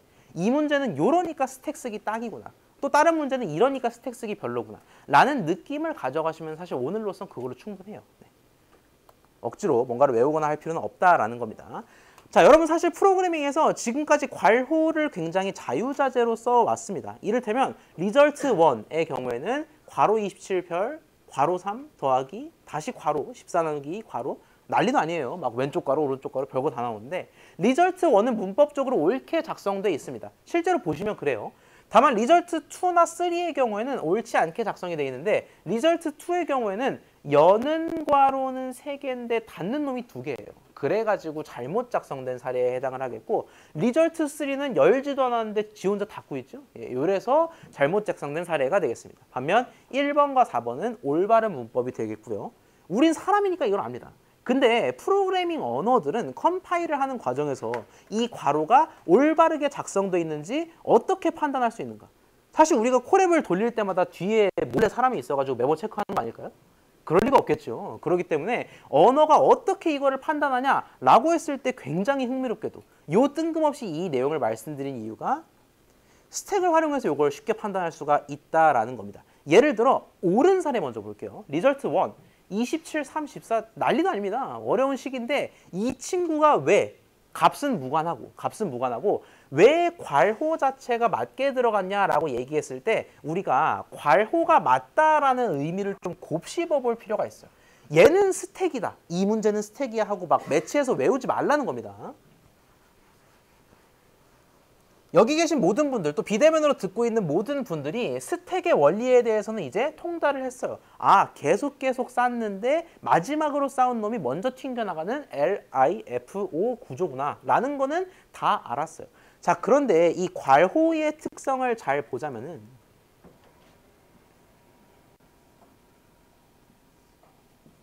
이런 거는 아주 좋은 괄호 사용이에요. 제가 편의상 숫자는 그냥 안 썼습니다. 안 썼는데 이런 거는 아주 좋은 괄호. 왜? 여는 것도 다 열고 닫는 것도 다 닫고 두 개 딱 맞아요. 그래서 우리가 최우선적으로 보는 건 보통 괄호의 개수이긴 합니다. 개수만 보고도 웬만한 건 다 커트할 수 있으니까. 자, 근데 유의해야 될 게 뭐냐면은 그러면 개수만 맞으면은 무조건 옳은 식일까요? 라고 했을 때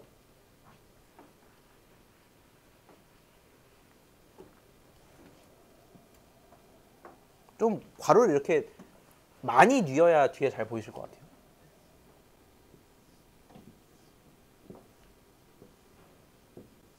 이라고 하면은 얘 여는 괄호 3개, 닫는 괄호 3개 너무 좋습니다.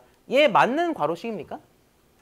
아니에요. 왜 그러냐면은 열고 닫았어요. 더 이상 닫을 게 없습니다. 열었어야 뭘 하든 말든 하지. 다만 또 헷갈리는 게 뭐냐면은 아 그러면은 열었으면 반드시 닫아야 되나? 근데 이런 건 또 된단 말이지. 열고 닫는 거 당연히 되는데 열고 또 여는 건 돼요. 언젠가만 닫으면 된다라는 거지. 그래서 우리가 굉장히 머릿속이 복잡해지기 시작해요.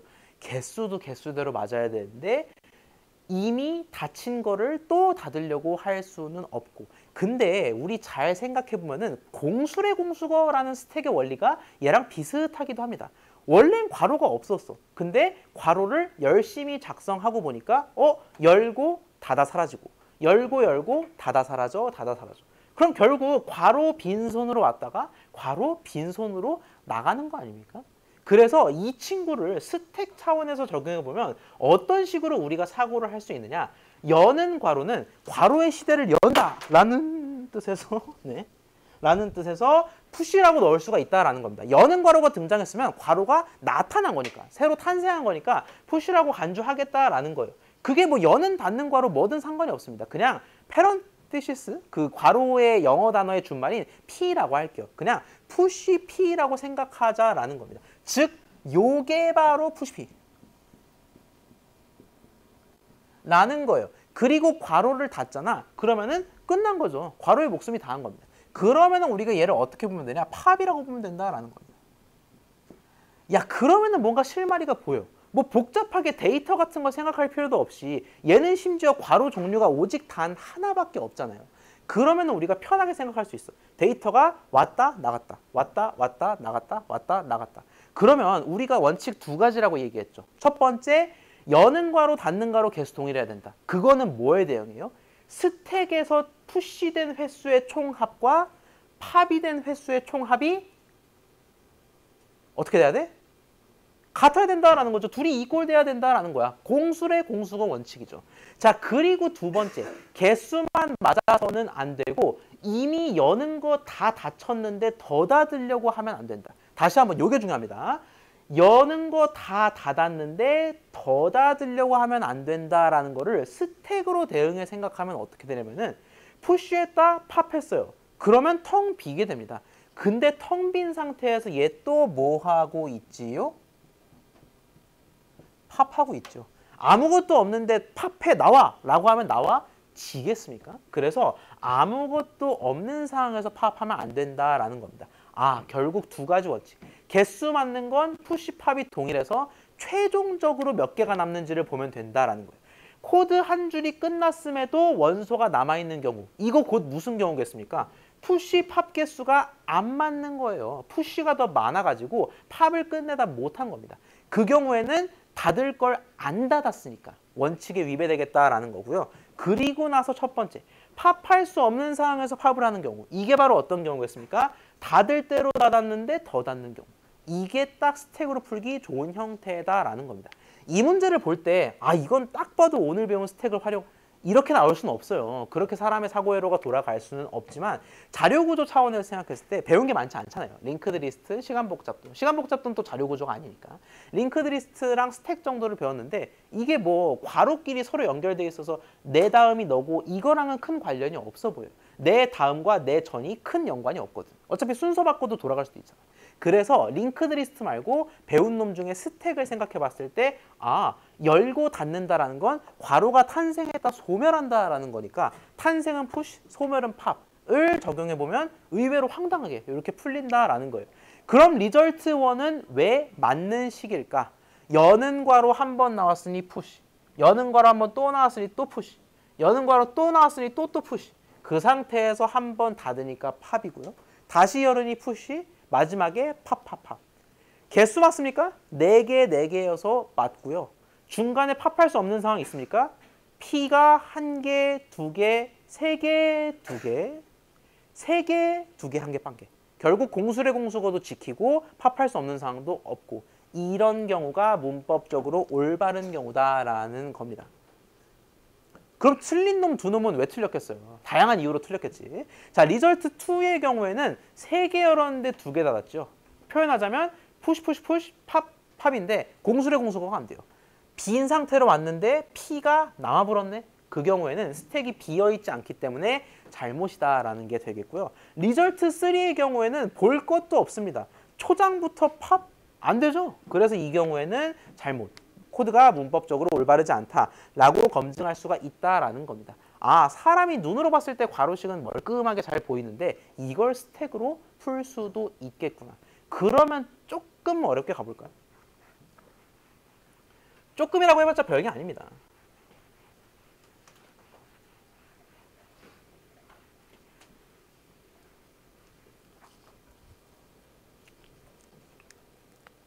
보통 우리가 식을 세울 때 파이썬에서나 소괄호를 연타로 쓰지.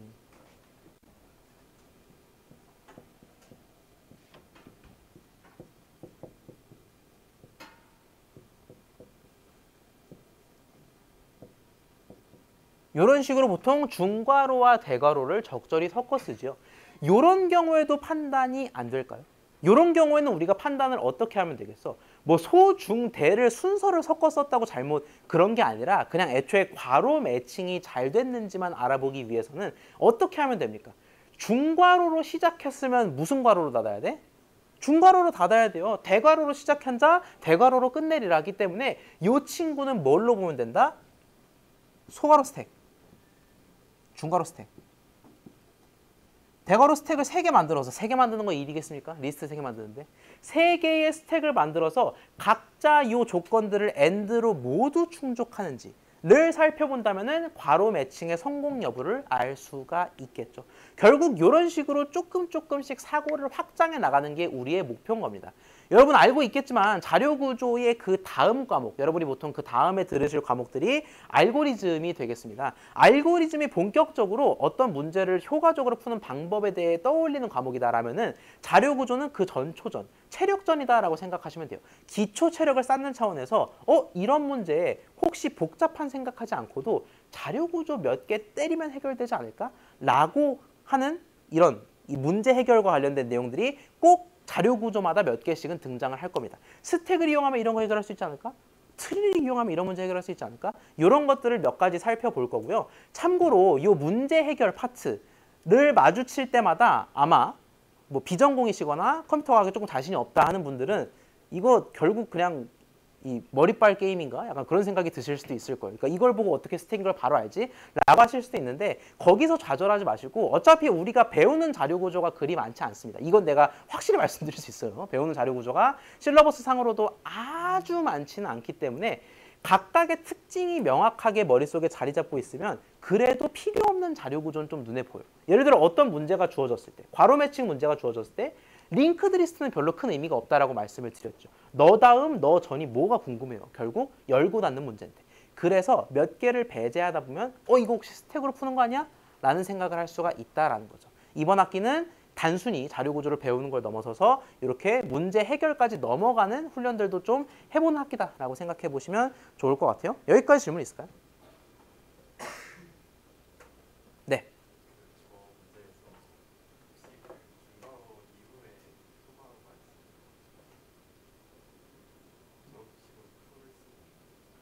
예를 들어 이런 경우를 말씀하신 거죠. 제가 이 문제에 대해서 세 스택을 쓰면 된다라고 말씀드렸던 거는 소괄호는 소괄호대로, 이제 중괄호는 중괄호대로 이제 그 부분에서 말씀을 드렸는데 아마 요거를 의도하신 것 같아요. 그 질문이 스택 3개는 일단 그려놓고요.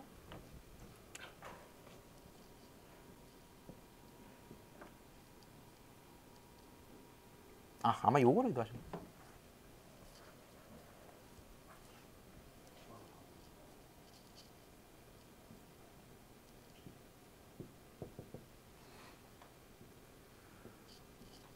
의 경우에는 우리가 괄호 자체, 제가 말씀드렸던 이런 식 말씀하시는 거 아마 맞겠죠? 그죠? 그러니까 원래는 우리가 보통 대, 중, 소 순으로 이렇게 겉으로 이제 확산을 해 나가야 되잖아요. 그런 경우에 우리가 대, 중, 소의 순서를 어긋나는 경우, 이 경우에는 괄호 자체는 매칭에는 문제가 없는데 중괄호 시작했다가 팝됐고 소괄호 시작했다가 팝됐으며 대괄호 시작했다가 팝된 경우 니까 문제는 없는데 요 순서상의 문제가 발생을 합니다. 요거는 스택으로 어떻게 해결할 수 있을까요? 한번 고민을 해보시겠어요? 지금 말씀드렸던 거는 소, 중, 대를 각각을 활용을 하는 건데 지금 적어도 제가 말씀드린 방안은 소괄호는 소괄호대로 푸시했다 팝하고 중괄호는 중괄호대로 푸시했다 팝하고 대괄호는 대괄호대로 푸시했다 팝하자라는 건데 요 방식으로는 우리가 요거까지 커버할 수는 없겠습니다. 예시로 몇 가지를 더 말씀을 드리자면은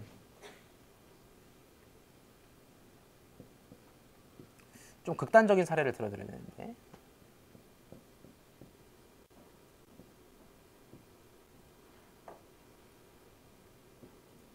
뭐 이런 경우에는 괄호 자체는 매칭에 문제가 없지만 연산자가 꼬이잖아요. 우리 이런 것들은 싹 다 지금 고려하지 않기로 했죠. 예를 들어 연산자랑 괄호 순서가 뒤바뀐다든지 그런 거를 고려 안 한 이유는 이 문제, 스택으로 이 문제를 풀기 위해서는 오직 열고 닫는 것만 고려하고 싶기 때문에 그렇기 때문에 문제를 좀 제한을 해드린 겁니다. 그래서 지금 말씀하신 내용은 이렇게 세 스택을 엔드로 묶는 식의 방법으로는 우리가 풀 수 없다라고 말씀드릴 수 있겠습니다. 다른 질문 있을까요?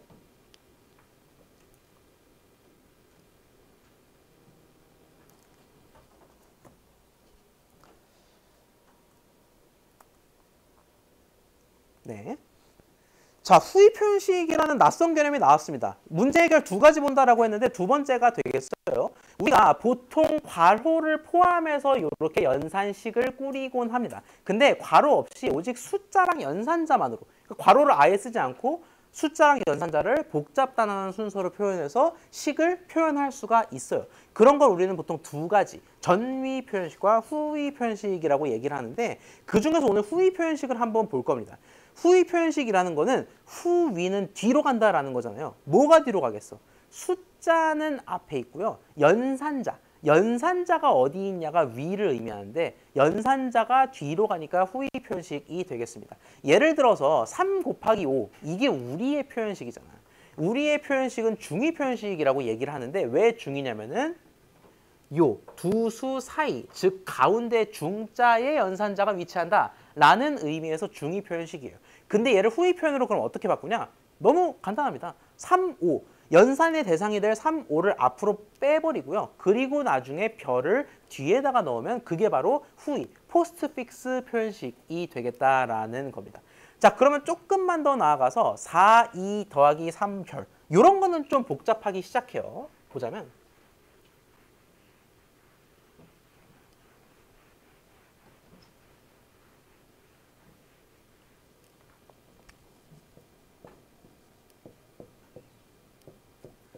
후위 표현식이 조금 어색한 분들이 있을 겁니다. 이거 처음 보면 잘 모르겠죠. 근데 후위 표현식의 핵심은 뭐예요? 어차피 뭐, 연산, 무어 라는 수학의 원칙은 불변입니다. 두 수에 대해서 연산이 수행된다는 것은 불변이기 때문에 두 수를 찾으면 돼요. 두 수 어디 있습니까? 4, 2가 마침 두 수네요. 2, 3도 두 수지만 얘는 지금 붙어있지가 않잖아. 그래서 붙어있는 두 수를 찾았더니 하필 4, 2네. 그러면 두 수와 함께 연산자가 뒤에 붙어있으니까 요걸 하나의 세트로 보자라는 겁니다. 다시 말해서 아주 말랑말랑하게 말씀드리자면은 수기호가 하나의 세트가 되겠다라는 겁니다. 그게 바로 후위 표현식이에요. 수기호, 얘 4 더하기 2고요. 가 되겠고요. 그럼 4 더하기 2는 얼마입니까? 6이잖아요. 그러면 얘 자체가 하나의 수가 되는 겁니다. 이라고 했을 때 그러면 얘는 뭘로 귀결된다? 63별이 되는 겁니다. 63별마저도 사실 후위 표현식인데 왜? 이잖아. 63에 18이기 때문에 이렇게 결과가 나온다라는 것을 알 수가 있어요. 그거 곱상하게 푼 게 4 더하기 2 곱하기 3이죠. 자, 지금까지는 연산 순서가 큰 의미가 없었습니다. 3, 5나 5, 3이나 2 더하기 4나 4 더하기 2나. 근데 후위 표현식에서 연산 순서는 뭐를 따르냐면 앞이 앞놈입니다. 그게 상식적이죠. 4, 2 빼기라고 돼 있다라고 친다면 얘는 4 빼기 2인 겁니다. 얘를 굳이 2 빼기 4로 해석할 유인이 없잖아요. 그래서 4 빼기 2인 거다라는 건데 그러면 9, 7, 마, 1, 3 더하기 별 난리가 났어요. 얘를 중위 표현식으로 바꾸어 나타내면 어떻게 될까?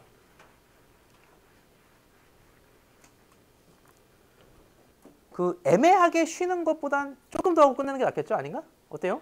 네, 끄덕끄덕이 많은 것 같네. 금방 하고 끝내겠습니다. 9, 7 빼기 1, 3 더하기 별 2라고 했을 때 아이고 너무 맛있는 게 많이 보입니다. 일단 9, 7 빼기가 한 세트로 보이는데 9 빼기 7 하니까 2가 되겠군요. 자, 그리고 이거랑은 무관하게 1, 3 더하기가 보여요. 2, 1도 숫자잖아요 라고 하겠지만 수수기가 아니잖아. 수기호 1, 3별을 먼저 가자면은 1 더하기 3 4가 되겠습니다. 결국 나는 뭐 하려고 한다? 2, 4별 2 곱하기 4를 원하는 거니까 2를 곱하는 게 이 문제의 정답이다. 결국 중위 표현식으로 비틀어 보자면 9 빼기 7 곱하기 1 더하기 3 2를 괄호로 묶은 게 후위 표현식이 되겠습니다. 왜 또 뚱딴지 같이 이걸 배우나 느낌이 오는 분들도 있고 안 오는 분들도 있을 텐데 후위 표현식만 놓고 보면은 왜 배우는지가 살짝 보여요. 자, 방금 본 우리 뭐 답 알고 있죠? 2, 4에 8. 답을 알고 있는데 이 8을 컴퓨터 입장에서 계산하자면 이것마저도 사실 스택의 도움을 받을 수 있다는 겁니다. 스택은 뭐 별게 다 쓰이는 것 같아요. 그만큼 유용한 자료 구조가 될 텐데 9, 7, 마, 1, 3 더하기 별인 경우에 우리가 어떻게 해석할 수 있느냐? 일단 숫자는 왕창 다 쌓아놔라는 겁니다. 너 숫자지. 왼쪽 붙어 있는데 너 숫자지라고 하면은 9를 그냥 쌓아두자라는 겁니다. 그리고 나서 옆을 보는데 또 사실 그럴 수밖에 없겠죠. 후위 표현식이라는 거는 연산자가 기본적으로 밀려나는 구조이기 때문에 맨 앞에서는 숫자가 등장할 수밖에 없겠지. 자, 그 상황에서 내가 드디어 넌 숫자를 만나고 말았습니다. 마이너스라는 기호를 만났는데 이 경우에는 어떻게 한다? 두 수를 팝한다라는 겁니다. 아, 요 스택에는 애초에 숫자들만 들어갈 운명이었구나. 왜? 우리 숫자를 가지고 계산하는 거잖아요. 연산자는 결국 계산 방법일 뿐이지 계산의 대상이 되는 건 숫자이기 때문에 9, 7을 빼겠다라는 겁니다. 그럼 9, 7을 빼면은 9와 7은 더 이상 의미가 없어집니다. 오직 뭐만 의미 있어? 9 빼기 7의 결과인 2만 의미가 있다라는 거죠. 그래서 둘을 생판 팝해버립니다. 이렇게 둘을 동시에 팝하는 건 오늘 처음인 것 같아요. 수업 중에. 둘을 팝하든 셋을 팝하든 여러분의 마음이죠. 전혀 상관이 없습니다. 9와 7이 쌓다 그럼 동시에 팝하고 그 결과를 쌓겠다라는 겁니다. 9 빼기 7은 힘이 없나요? 안 쉬워서. 9 빼기 7은 2죠. 네, 2인 상태에서 또 나는 묵묵히 내 갈 길을 가겠네. 1, 3. 자, 그 상태에서 이제는 숫자가 더 이상 안 들어오고 팝할 일만 남은 것 같습니다. 개수도 얼추 맞아. 왜? 3개를 2개 팝하고 하나 추가하면 2개 될 거고 2개를 2개 팝하고 하나 추가하면 그게 결과일 거 아니야. 해보면 더하기로 먼저 2를 팝합니다. 뭐를 팝하냐? 3 더하기 1을 팝하자라는 거예요. 3 더하기 1은? 네.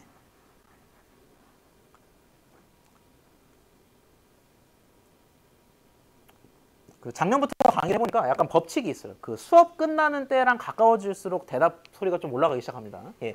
2와 4가 있을 때 최종적으로 별을 하죠. 요만큼은 자신 있게 얘기할 수 있겠다. 별을 했을 때 최종적으로 둘이 팝되고 스택에 남는 유일한 수는 8이 되겠죠. 2, 4, 8. 이 결과가 된다라는 겁니다.